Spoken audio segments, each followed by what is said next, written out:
My name is Nora Bennett. I am 30 years old, and a few weeks ago I heard my own father say I was too embarrassing to be seen with my brother's new in-laws. I was standing in the hallway, holding a mug of coffee, when his voice cut through the air from the living room. "Your brother's in-laws are elite. You'll humiliate us. Do you understand, Nora? Don't ruin this." He said it like I was a problem to be managed, not his daughter. My brother had just gotten engaged to a millionaire heir, the kind of woman you see in glossy hotel magazines, and suddenly, my messy data nerd life in Austin was a threat to their shiny new image. They did not care that I spend my nights rebuilding hotel revenue models and fixing broken booking systems. To them, I was just the awkward girl who asks too many questions at dinner and never knows what fork to use. So while they packed suitcases full of designer outfits for a New Year's Eve engagement party at a luxury resort, I was told to stay home and keep things simple. They didn't want me at the party. They didn't want me anywhere near the people they called elite. And they definitely didn't want anyone knowing I was part of the family. What they did not know was that those same elite in-laws had been working with me for months, under a different name, trusting my numbers to save their business. And on the night they tried to hide me, those in-laws ended up staring at a framed photo, recognizing my face, and screaming my name in front of everyone. Have you ever been treated like the family embarrassment, only to find out you're the one holding all the power? Stay with me, because the way this party flipped from humiliation to payback is something you'll want to hear until the very end. I did not grow up thinking I was embarrassing. As a kid, I just thought I was different. While other kids at our family barbecues ran around the yard, I was the one sitting at the plastic table, counting how many hot dogs people took, and wondering why Uncle Mike always left early. I asked questions that made adults uncomfortable. Why do you invest in that company if their debt is so high? Why do you say we're fine with money if mom works 2 jobs? People laughed, then stopped inviting me into conversations. My parents, Thomas and Karen Bennett, would pull me aside afterward. "Nora, can you please just be normal for once? Smile, talk about school, don't interrogate people." Meanwhile, my older brother Ethan was everything they wanted. He knew exactly when to laugh, when to compliment someone's watch, when to ask about golf. At his high school graduation dinner, I remember standing too close to the waiter, asking about tips and wages, and bumping into a tray of marinara sauce. Red splattered all over a guest's white dress. The whole table went silent. My mother's face turned the color of that sauce. Thomas grabbed my arm so hard it hurt and hissed, "This is exactly what I mean. You don't belong in these settings." After that, I stopped trying to fit in at their kind of party. Instead, I buried myself in numbers. In high school, I taught myself spreadsheets for fun. In college, while other people were posting pictures from frat parties, I was running A/B tests on website layouts for a tiny bed and breakfast that couldn't afford a real agency. I studied business analytics and computer science, discovering that I could take messy data and turn it into clean answers. Hotels and guest houses started coming to me with the same problem. Too many empty rooms, not enough guests. I would sit in my tiny dorm room, staring at charts at 3 a.m, tweaking prices and ad strategies until the graphs finally turned upward. Back home in the suburbs of Austin, though, none of that mattered. When I mentioned landing my first client, my mother smiled politely and said, "So, you're still doing that online thing?"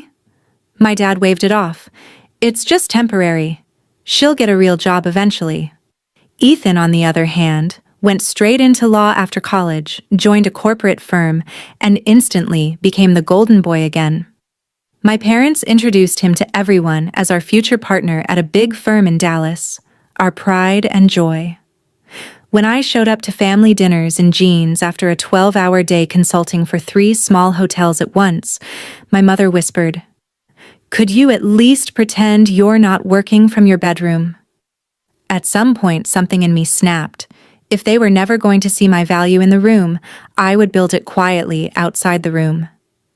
I registered my own small consulting business, Bennett Analytics, and started saying no when my parents tried to drag me to parties where I knew I would be the punchline.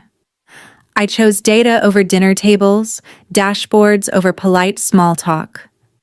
And while they were busy polishing Ethan's image, I was slowly learning something they had no idea about. In the right hands, numbers can change the fate of an entire company. The question was, what would happen the day my numbers collided with their obsession over status? The first time Harrington and Vale came into my life, it was because someone else was desperate. I was in my apartment one sticky Austin afternoon, half asleep over a spreadsheet, when an email popped up with the subject line, "Urgent. Mid-size resort chain in trouble. Can you help?"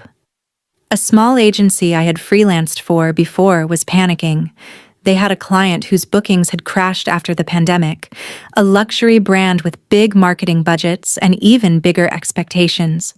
They needed someone who could make sense of the mess. Fast. That client was Harrington and Vale Resorts, though at that moment it was just a logo and a name in an attachment. A few hours later, my phone rang. "This is Graham Harrington," the voice said, measured but frayed at the edges. "We've been told you can pull numbers out of the fire." I sat up a little straighter. "No camera," he added quickly. "Our connection is awful right now. Let's just keep this on audio." That was fine by me. I liked not being seen. Over the next hour, he laid it all out.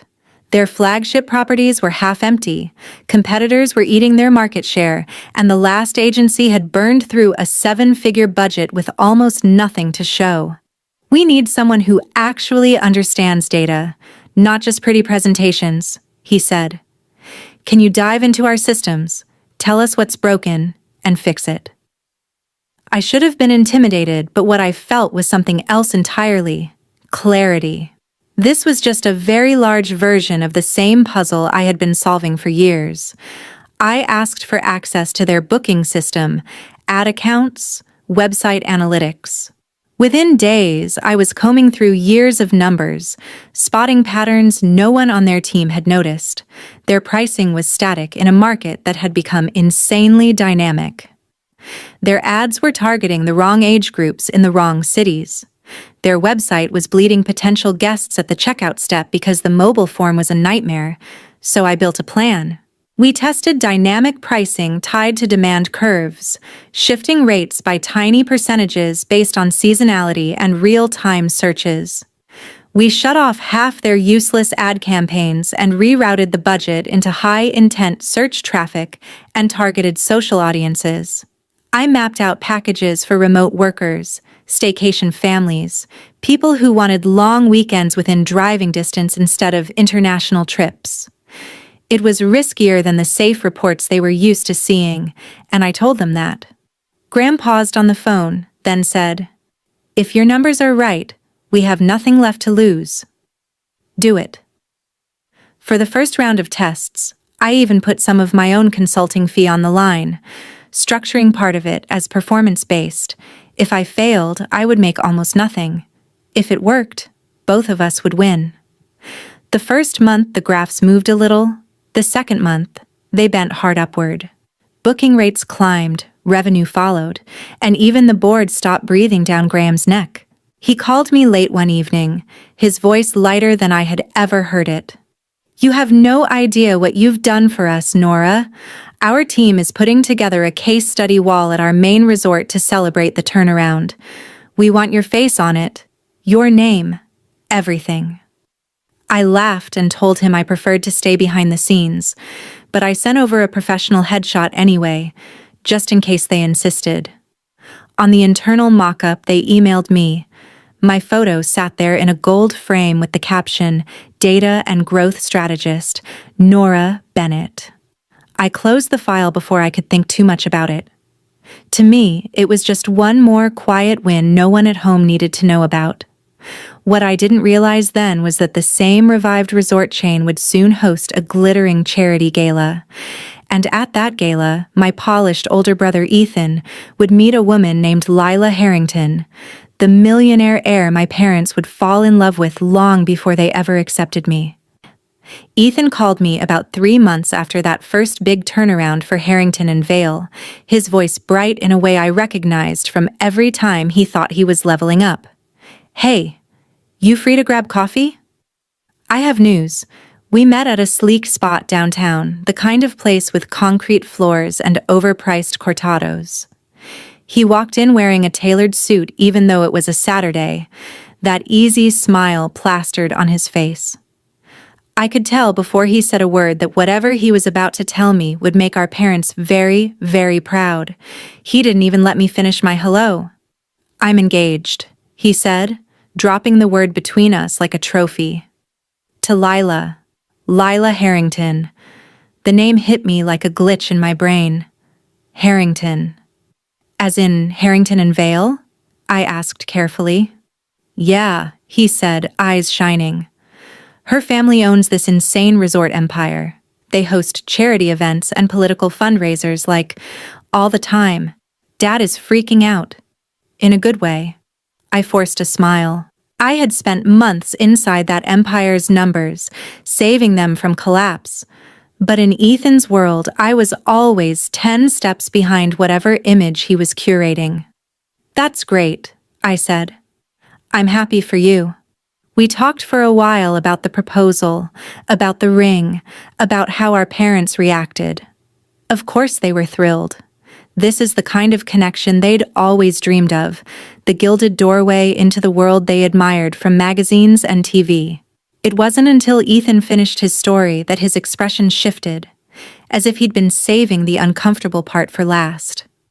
"So, there's a New Year's Eve engagement party," he began, tracing the rim of his cup, "at one of Lila's family resorts. It's going to be huge. Her parents are inviting donors, business partners, a couple of politicians.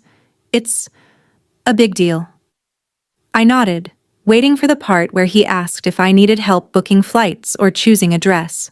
Instead, he cleared his throat. "Look, Nora," he said, and my stomach went cold. "I think it's better if you sit this one out." I stared at him. "Sit it out? It's your engagement party." "It's a very particular crowd," he said slowly. "Lila's parents, their friends. They're used to a certain environment. You know how you get in those situations." "How I get?" I repeated, my voice sharper. He lifted his hands like a shield. "You ask those heavy questions. You make people uncomfortable. You don't really play the game.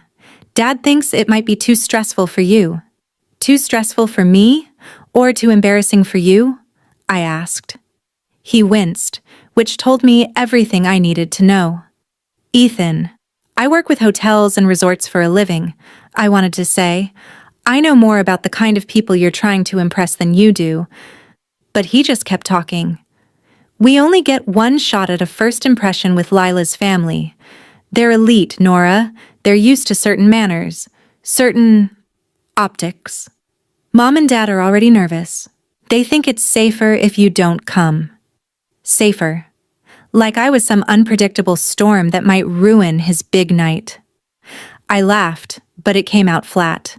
"So I'm not invited to my own brother's engagement party because I don't fit the optics." He couldn't meet my eyes. "It's not like that," he muttered. "We'll have a smaller family dinner later, just us. You know I love you, right? You know this is just strategy." When I got home, my parents were in the living room, voices low and urgent. I stopped in the hallway, unseen. "Your brother's in-laws are elite," Dad was saying. "We can't risk Nora rambling about money or calling out someone's business model. She'll humiliate us." Karen sighed. "She doesn't mean to, Tom. But this could be Ethan's doorway into something better. We can't let her ruin it." The words landed harder than any physical slap.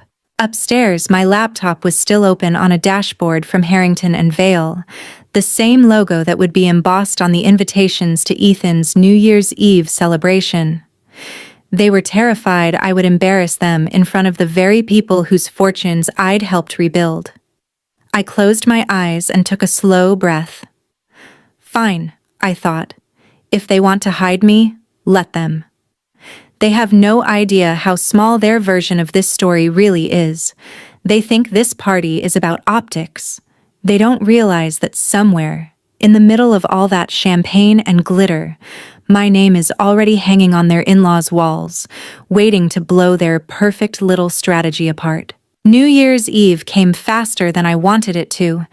The week between Christmas and the 31st felt like limbo, like the world was holding its breath. My parents were buzzing around the house, talking about flights and outfits and what gift would be appropriate for the Harringtons. Ethan sent me a picture of the invitation once. All gold foil and embossed logos. "Wish you could come," he wrote, as if that decision had not been made very deliberately without me. On the morning of the party, I watched them leave for the airport in their best clothes. My mother in a new dress she absolutely could not afford without putting something on a credit card. My father adjusting a tie he had bought on sale but pretended was designer. They waved, and I waved back from the doorway, the dutiful daughter who had been told to stay home for her own good. When the Uber pulled away, the house went quiet in a way that felt like a weight pressing on my chest. That night, Austin glittered with fireworks and rooftop parties, but I stayed in my apartment with takeout and my laptop open on the coffee table. I tried turning on a movie, but my phone kept lighting up. Photos from my mother of the resort lobby, dripping in chandeliers. Videos from Ethan of champagne towers, a live band. Lila walking down a grand staircase in a silver gown like she had stepped out of a magazine. In one clip, I could hear my dad in the background telling someone, "That's my son up there. He's marrying into the Harrington family." I stared at the screen until the images blurred. They were inside the world they had always worshipped, and they had done everything possible to make sure I was nowhere near it. So I closed the photos and opened a different window. The analytics dashboard for Harrington and Vale's year-end performance. Real-time booking numbers flickered across the screen, rows of data reflecting reservations pouring into the same brand my brother was celebrating with. While they smiled for pictures, I watched occupancy rates climb and revenue bars fill in.